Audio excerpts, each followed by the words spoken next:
Now it's time for Conservation Station. We take a look at where our hunting and fishing money goes and exactly how it helps the wildlife. Conservation Station, everybody. Hey, welcome to the show.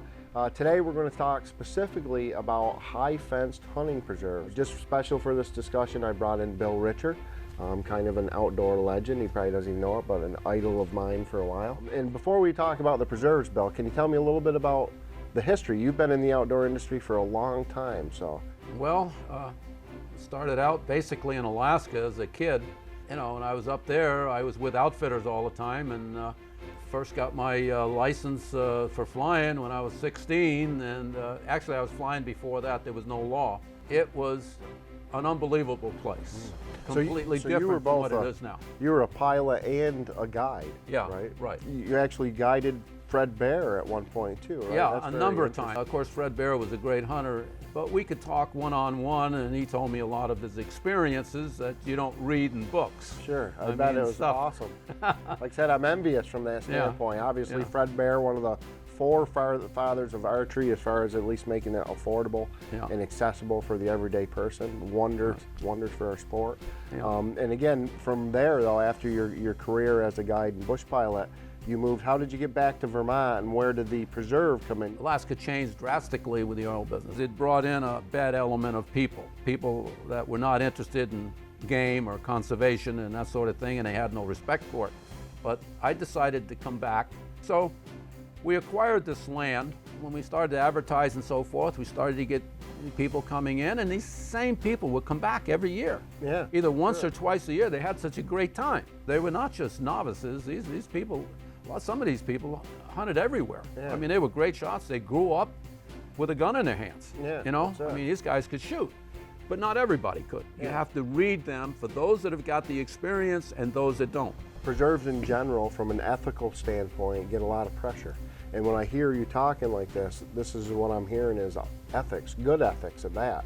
You're worried about, you know, the animal, obviously. Can somebody humanely harvest an animal, which I think is very important. Right. But there's a lot of advantages behind hunting in a preserve too that, you know, people don't hear about. You don't have that many people in there. So nobody's just going to pop out of the bushes somewhere. Exactly, You know where exactly. people So are. we had that control. I try to do all aspects of hunting in my show. And, you know, we do bait, we do hunting with hounds, we do preserve hunts. And I think there's places for all of them. I think that's one of the things that we need to do as a group, as an outdoor group, is kind of unite. And I think it's pretty simple. If you don't like bait, don't hunt over bait, right? If you don't like preserves, don't hunt in preserves. But, you know, I'm a diehard hunter. I have lots of time. I spend most of the year scouting, so you know, the challenge for me is a big part of it.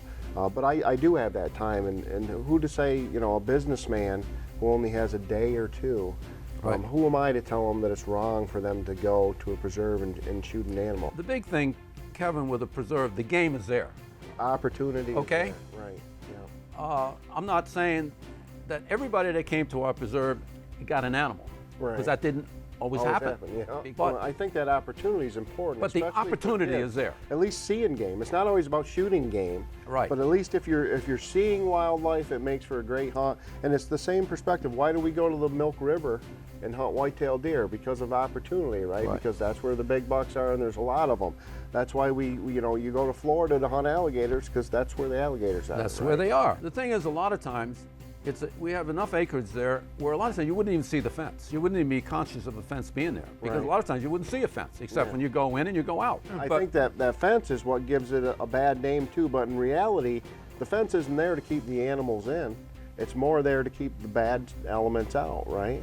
Exactly. I mean, predators, or, I mean, you've got all these shots and different things, the regulations, the state, right? It's under law that you have to do to take care of these animals. Very humane, by the way. If I was to compare one of your animals to an animal living in the wild, it's night and day. Your animals are fed good, and they don't have to worry about nutrition. Well, yeah, they have a great life there. Yeah. We have to treat game with respect. There's no doubt about that. We have to have more respect than we've ever had before for the game we take, and we have to be very thankful for that.